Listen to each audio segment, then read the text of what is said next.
Good afternoon to one and all. So today's session we are going to start with the software applications. In the last class we saw the meaning of our software. So now here you can see the software applications as the slide is visualized to you. You can see there are many things. The first thing is your system software. What do you mean by system software? Generally, this system software in the sense whatever you are using for the systems. Okay, in a very normal language, if I will tell you like blindly, so what we are going to understand from this system software, the softwares which has been used for your systems. So what are the examples? You can take the examples as compilers, editors, file management things, or any kind of utilities or tools. Whatever you have been used for your system is known as your system software. Now what is the compiler? Now one example of your compiler will be, suppose you have been used your turbo C compilers and all. Whenever you are writing the programs, you are compiling it. So that is your that comes under your system softwares. So now the next one will be your application softwares. This application software is nothing but it is like your standalone programs where you are writing a small code of your programs and you are executing it whenever you want to execute. It is not like that you are not going to do the compilations here. So here you are going, it is a standalone program. So it is one kind of program where whenever you want to execute, you can execute. It depends on your needs. Whenever you want, you can do. That is your application software. It can be carry forward. The third point is like engineering software. So now what do you mean by engineering software? You can say in some other language also, this is known as your scientific software. So now in this engineering software or scientific software, what are the things comes under? If you are taken the admission under your computer science or information science, then it will be basically depends on your algorithms. So this is known as your number crunching algorithms. How many varieties of algorithms you are learning to write the program. That time what you are doing, you have to analyze the code, you have to understand the algorithms, flow chart and everything. Then you can write the code. So before writing the code, whatever you are analyzing, that comes under your engineering criteria, and that's the reason this is known as your engineering softwares. What is the next one? That is embedded software. What do you mean by embedded softwares? If suppose you have like if I will take in a blind example, take the example of a capsule. So inside one capsule you can see the modules inside that, right? And each module will have one of code. Got it? So if we will consider in that way, so all the modules has been composed in a single pack. So that pack is nothing but your embedded softwares. It is a general example will be your kind of your capsules. As you can see the capsules, some small dots will be included inside your capsules. So in the programming way or in a technical way, if I want to say, then if you're writing the small codes like small modules, and if you're composing everything into a like one pack, that is known as your embedded things. You are keeping all the things inside a single thing, so that it can have your control of your keypad also. Like normal way here, as you can see the examples in the screen, it can be your dashboard display of your car, like the digital functions whatever is present, or the keypad control of your like microwave oven. These things are your, normally it is your embedded softwares. So what is the next one? That is your product line software. What is a product line software? Suppose you have developed any of these softwares by using your database. If you have any idea of database, like you are going to keep all the data in one place. So that is your database. Or if you have used your MS Office, that is your word processing. Or if you have used any animations or something like that, that is your graphical software. So all these things are known as your products, because we have to buy these products by giving the key number.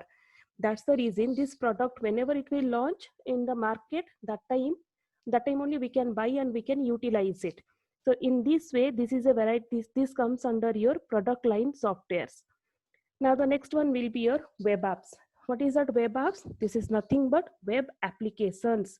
And in this web applications, it is known as your centric software. It means the centralized use of this software. The example I can give, like Google, it is a centralized, it is a web application, it is Google. So Google, whenever you want, you can utilize, it is a web applications.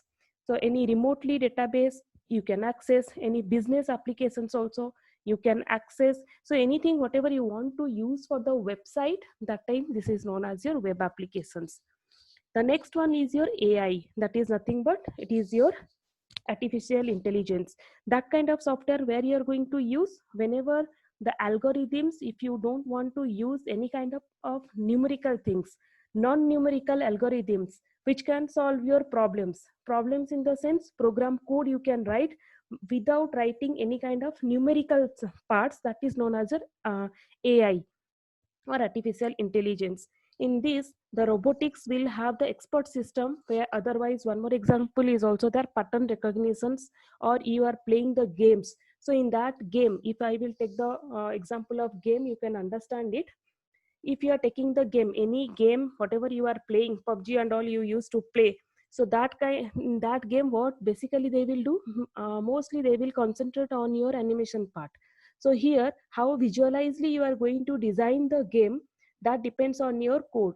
You are not going to write a particular code for this, but it will be dependent on the like visualization things, the animation things and all. So you particularly for this kind of things, you have to use the tools. So that comes under your artificial intelligence. So I'm continuing to my next slide, that is software. So here the software new categories. What all will be the software's new categories? You can see the first point is like open world computing. Now, what is the meaning of your open world computing? This is like your vast network. So now what is the meaning of your network? This is a communication. If you want to do any communications part from one place to another, that time you have to use this open world computing. But actually it is not coming under particularly on the software, but this can be considered as your new categories of software. So in this you have to use this, actually these words pervasive computing and ubiquitous computing, these things are very new word for you. The meaning will be like if from one network to another network, if you want to send any message or something, then you have to use a vast network. So the communication whatever is happening from one place to another through this kind of networks like pervasive computing or ubiquitous or distributed computing, that time these things are known as your open world computing, because you can send a message all over the world wherever you want. So this is known as your very vast network. So this also comes under your software category, but it considered as your new categories. The next one is your net sourcing. So what is the meaning of your net sourcing now? The web as a computing engine. So computing engine in the sense, if you want to find out anything from web in the sense from the website, then how you are going to do is you have to search. So this kind of applications, if you are designing, that is also comes under your software. One more is your open source. There are many free source codes will be available for you. If you want to design any kind of software, many open source will be available. Like free of cost, you can buy that and you can utilize. Some of the examples are your like data mining, grid computing, cognitive machines, or software for nanotechnologies. So these things are your some of the examples where the open source is available freely. You can utilize all this. So this comes under your software. Before that, software meaning we used to know that only like only like your system software, application software, or embedded software. These things we know that these all are the softwares. But now we are considering this open world computing, net sourcing, open source are also the software category. But this has to be considered as your new software categories.